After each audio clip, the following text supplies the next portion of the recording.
Lyman highlighted the news begins in Nigeria, where suspected bandits earlier today attacked the permanent site of the country's defense academy in the northwestern state of Kaduna. The attack left 2 officers dead, while another was abducted. The bandits who came in a vehicle were said to have passed through the security gate into the academy, disguised in military uniforms. Then they proceeded to the officers' quarters.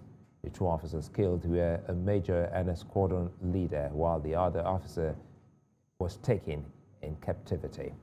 Now, Ohai Akigwe, an intelligence analyst and Friday Sani spokesperson for parents of Committee of Abducted Students of College of Forestry, join me now.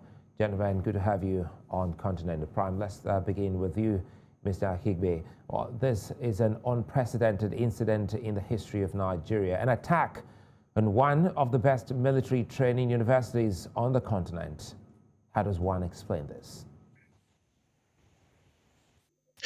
Hi, Suleiman. Thanks for having me on the show again.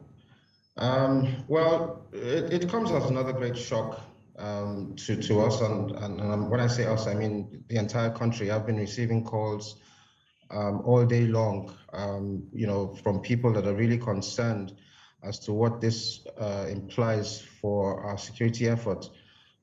So it's very concerning, but in saying that, I'm not 100% shocked, because in conflicts, one of the key essentials there is the element of surprise.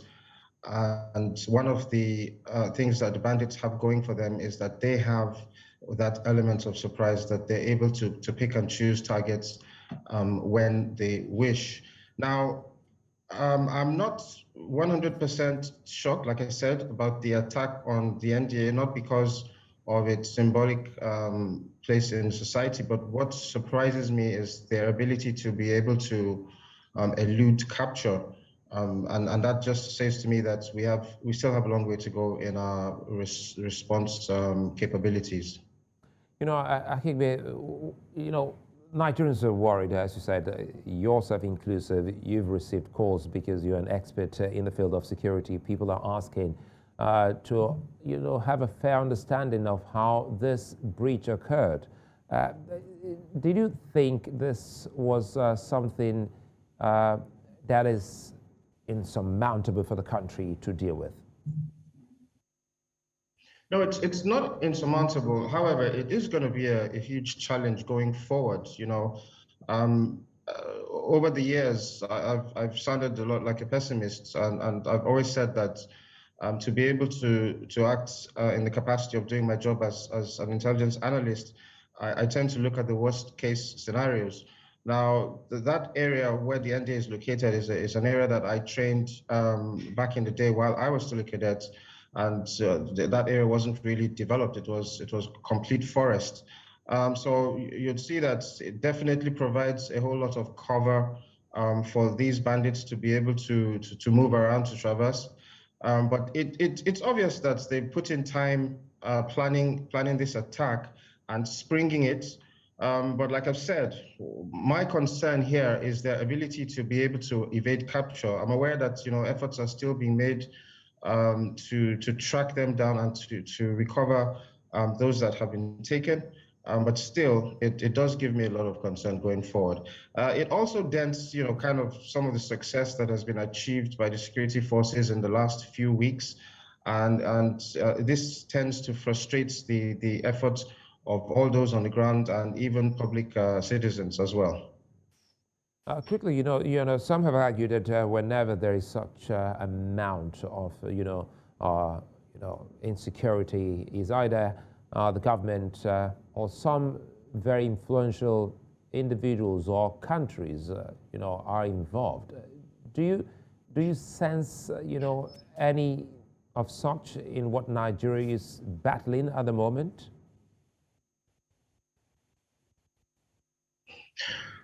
Well, we are in a very complex security situation. When I first got the news, and it said bandits, the names and the nomenclature has continued to change, from militants to terrorists to bandits and herdsmen and gunmen.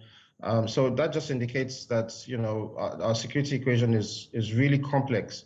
And I've continued to emphasize that we're going to have to continue to work towards multiple solutions because we have a very complex situation.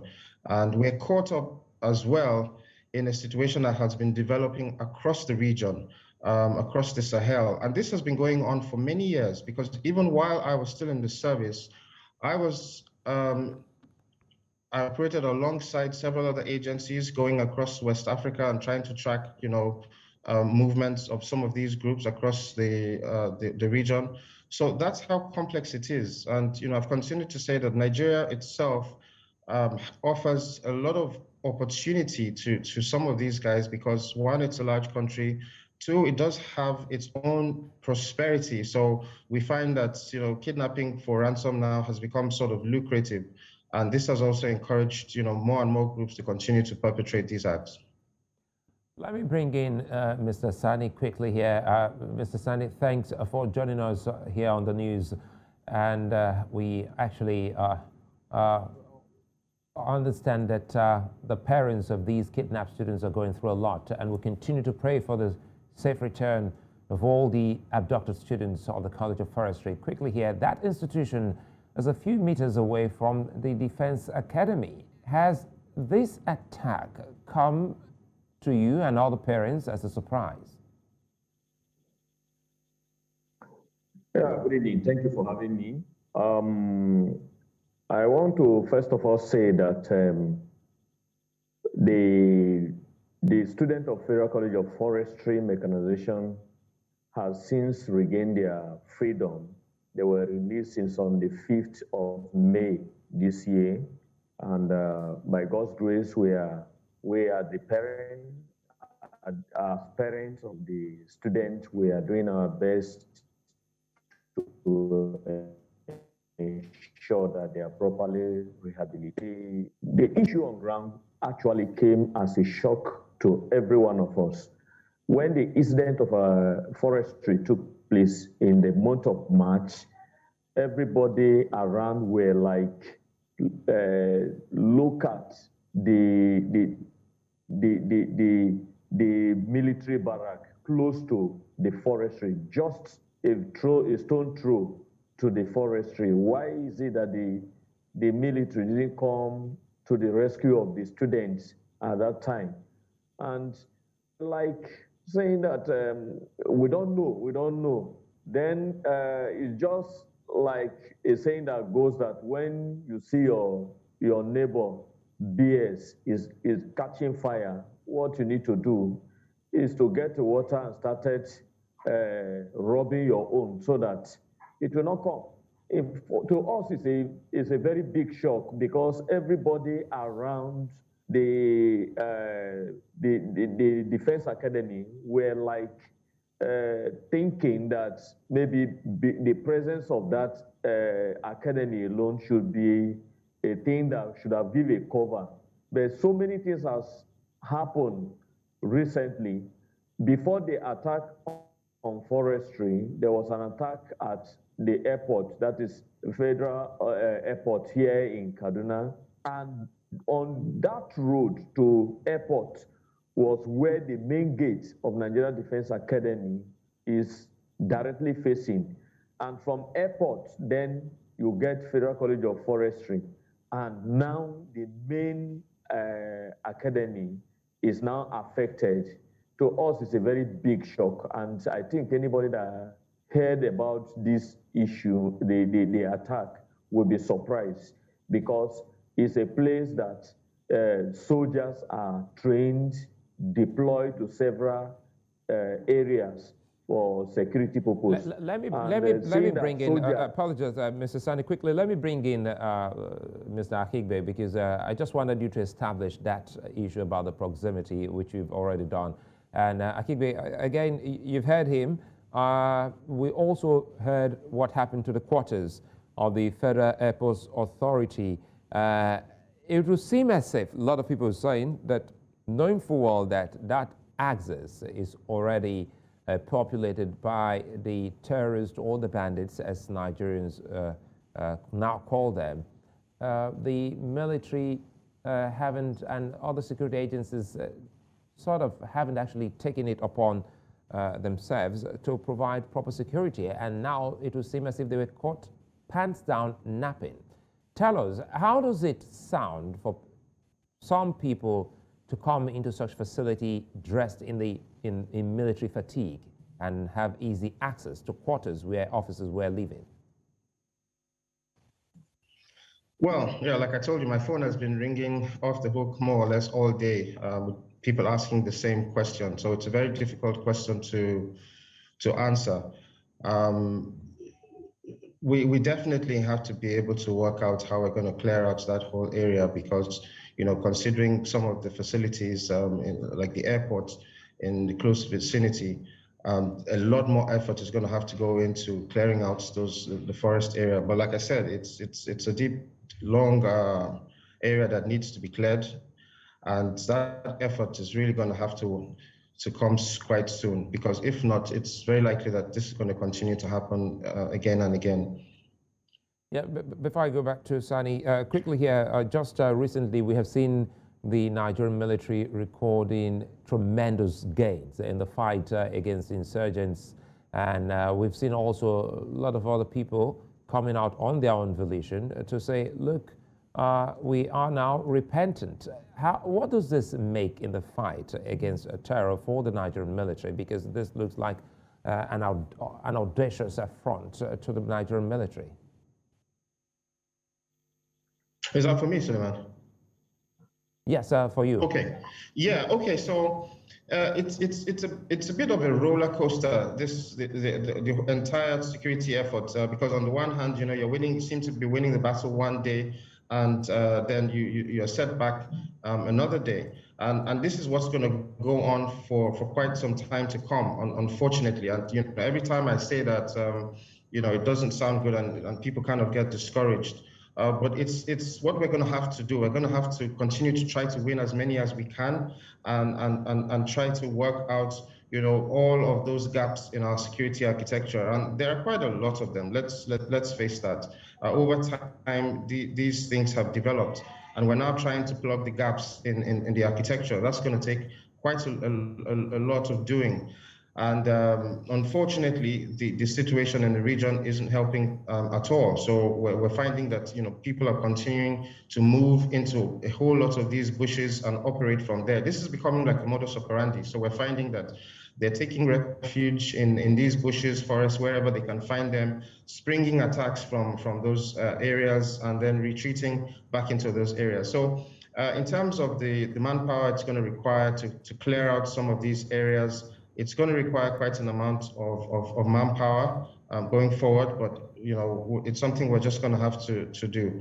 And we're also going to have to put more and more measures in place in terms of our ability to be able to respond. Like I said, I'm not too surprised about the attack in itself, because these groups have the opportunity to choose the targets that they want, but it's in their eluding the security forces that I have, you know, kind of a lot of concern going forward. I'll come back to you, Akigbe, quickly. Let me wrap up this with Mr. Sani. We've seen what this is causing a whole lot of parents in Kaduna State. Being a parent, what do you make of these happenings? Have these students been able to go back to school?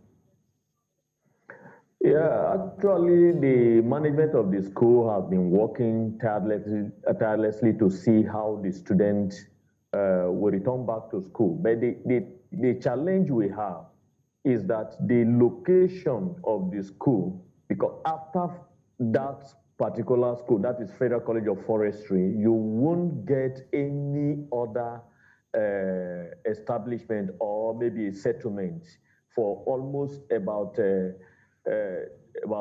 6 to 7 kilometers away. It is all forest. So it is easy for bandits to just come in and do what they want to do and get away with it. The only closest security outfit we have would have been the NDA.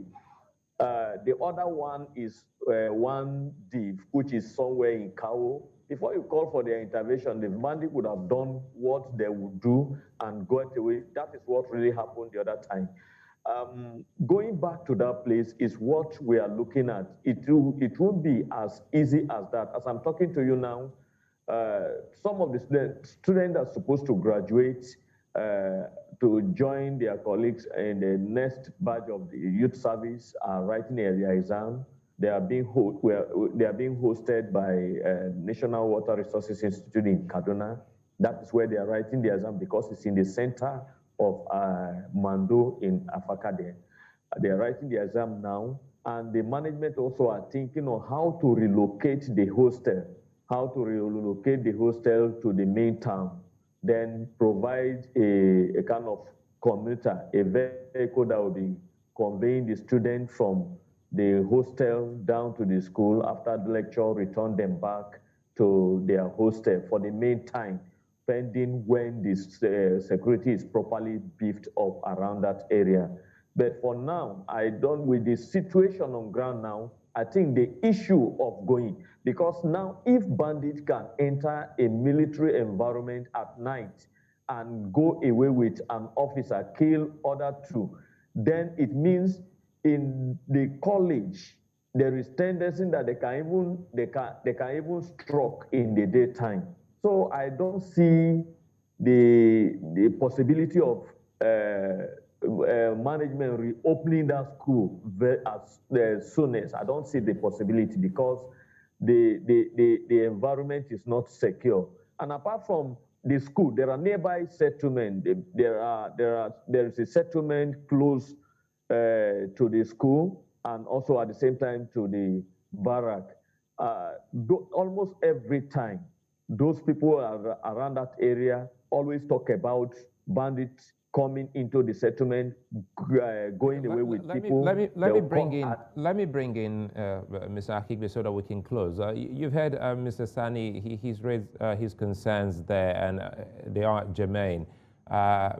In the future, going forward, what do we expect? What should the government be doing, this Kaduna State government? Because these students must go back to school. It would seem as if these daredevil criminals are hell-bent on ensuring that education stops in that part of Nigeria. What should the government be doing? Akigbe. Well, like I said, we're going to definitely have to reassess our response capacity, just like my colleague on the show pointed out. In terms of the locations of help, you see that there's quite a distance from the location of one div that's located in Kao. Now, even in the NDA in itself, that's a training institution. So in terms of the manpower that they have available, it's also quite limited. So we're really going to have to take a look at how we can clear out that area. And that's going to take quite a lot of effort. And even after clearing it out, it's being able to maintain it as a safe area. So that's going to be a lot of forces that will be required. So we're going to have to do the assessment now. So where do we move the troops from? And are we able to sustain operations in that area? Because there's a growing concern there. So I think, first of all, it will be to do the assessment in terms of how this has become a high-risk area. Like he's pointed out, it's going to be very unwise to ask anybody to go back into the area to school until some measure of safety has been brought into that area and we can continue to conduct, all the educational activities that go on there. So I would be suggesting that, that assessment is carried out and we can see how we can guarantee the safety of all those in the area before, they can go back to school.